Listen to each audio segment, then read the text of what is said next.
Y digo inédita porque generalmente pues los ministros no se rebelan, simplemente renuncian cuando están en contra de alguna medida que tome. ¿Cómo es posible para usted seguir prestando el servicio público al lado de un agresor de mujeres? Entonces, ministro, con este antecedente quería preguntarle qué piensa del nombramiento de Armando Benedetti como asesor presidencial.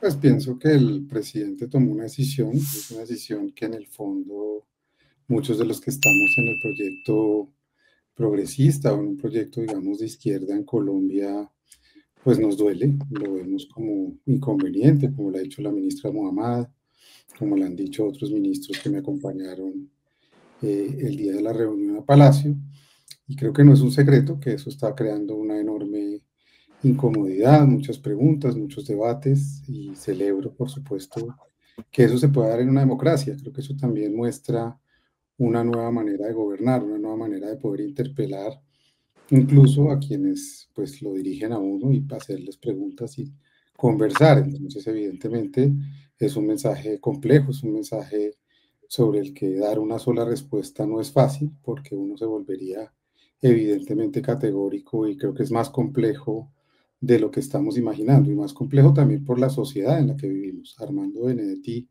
es probablemente un sujeto al que muchas conductas morales se le caben y le caen, pero también tendríamos que preguntarnos por qué esas conductas están tan presentes en nuestra política desde hace tanto tiempo.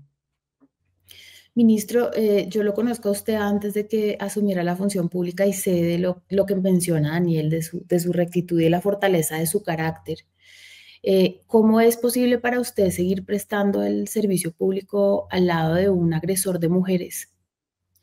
Pues no sé si es solo al lado de uno, deben ser decenas o centenas.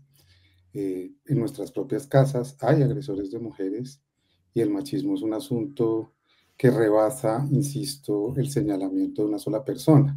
Cuando el juicio es moral sobre alguien, yo creo que lo primero que tiene que hacer uno es examinarse uno mismo. Y yo creo que la sociedad no está teniendo este debate de una manera correcta. Eso es cierto, por supuesto. ¿Cómo es posible que sigamos viviendo con estas costumbres, que sigamos enviando a nuestros hijos a lugares en donde probablemente los agreden sexualmente, como en el caso de la Iglesia Católica y la pedofilia en los colegios católicos?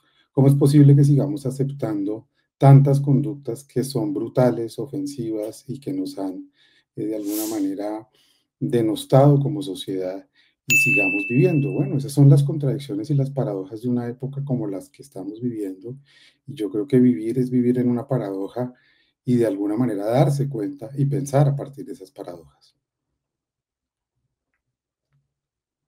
No te oímos, Daniel.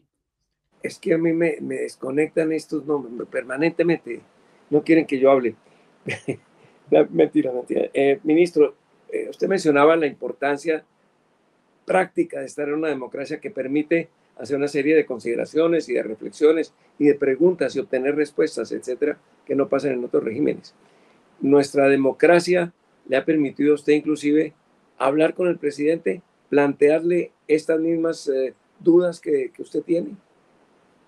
Yo creo que y eso lo puedo decir públicamente, así como jamás en este año y 2 meses de estar en el gobierno he enviado, me han preguntado los periodistas por información confidencial, que respeto mucho mi cargo y jamás me refiero a los consejos de ministros ni a las reuniones privadas con el presidente, porque así me lo exige, digamos, mi contrato, si lo podemos llamar de alguna manera. Lo que sí puedo decir y asegurar con absoluta certeza es que las discusiones que están en el seno del gobierno son discusiones absolutamente democráticas, respetuosas. Yo nunca he tenido por parte del presidente un maltrato, una intimidación, una amenaza, siquiera una manera de decirme, oiga, no me gusta lo que está haciendo. Al contrario, lo que he tenido es una posibilidad de expresar lo que siento, lo que pienso y lo que he hecho en mi vida públicamente, y quizás esa es mi mayor tranquilidad. Yo no podría estar en un lugar en donde tengo que estar en servidumbre de algo. Yo no creo en las servidumbres y creo que el verdadero cambio es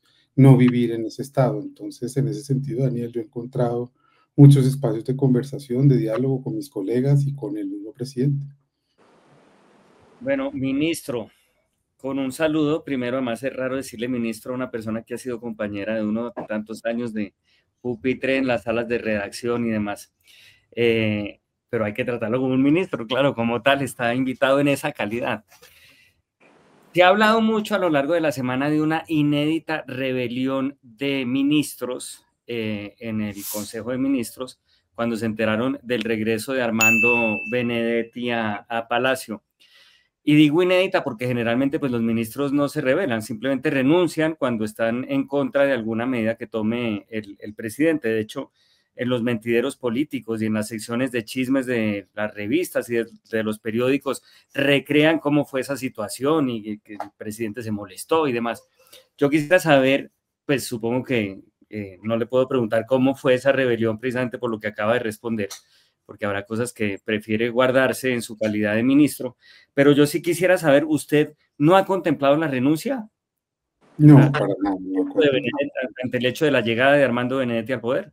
No, en lo más mínimo he contemplado irme, al revés, estoy absolutamente agradecido y comprometido con este gobierno y creo en eso, creo que uno tiene que vivir en estas contradicciones y tiene que dar la cara y tratar de explicar por qué decide permanecer. Yo, de alguna manera, aquí me trajo un bien superior, no solamente un deseo, porque yo no tenía, digamos, en mis expectativas, ustedes me conocen, no he hecho una carrera política, nunca pensé que pudiera estar acá.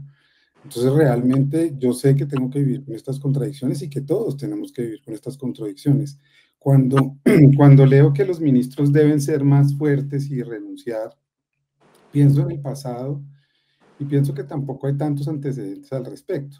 Si ponemos gobiernos complejos con el que yo comparo este gobierno, como el gobierno de Ernesto Samper, por ejemplo, en donde la conspiración y los ataques eran cotidianos, yo creo que ese gobierno que tenía unas formas y unas aspiraciones de una agenda social y que fue bombardeado durante mucho tiempo por gente parecida a la que hoy nos bombardea, resistió gracias a la dignidad de personas que decidieron, a pesar de las contradicciones que se estaban enfrentando en ese momento, permanecer, porque entendían que, y es lo que entiendo yo, el presidente de la República es un hombre honesto, es un hombre que ha demostrado que no ha sido corrupto nunca en su vida, es un hombre contradictorio, es un hombre con altisonancias, como todos los hombres y mujeres de este país, pero es un hombre que yo creo que ha dado unas luchas civiles que son para mí muy importantes y que nos ha dado a muchos, como yo mismo, la oportunidad de alcanzar también una voz pública que no tenga miedo y que no tenga temor de decir lo que es. Pero ¿y cómo explica entonces que ese hombre que tiene las condiciones éticas que usted dice que tiene, casi que le dé la espalda a un montón de copartidarios suyos con esta súbita, extraña, inesperada decisión de reincorporar a una persona que niega de alguna manera todas esas virtudes éticas que usted le estaba endilgando? Pero acuérdense, yo pienso mucho en nuestra experiencia periodística y a eso la comparo.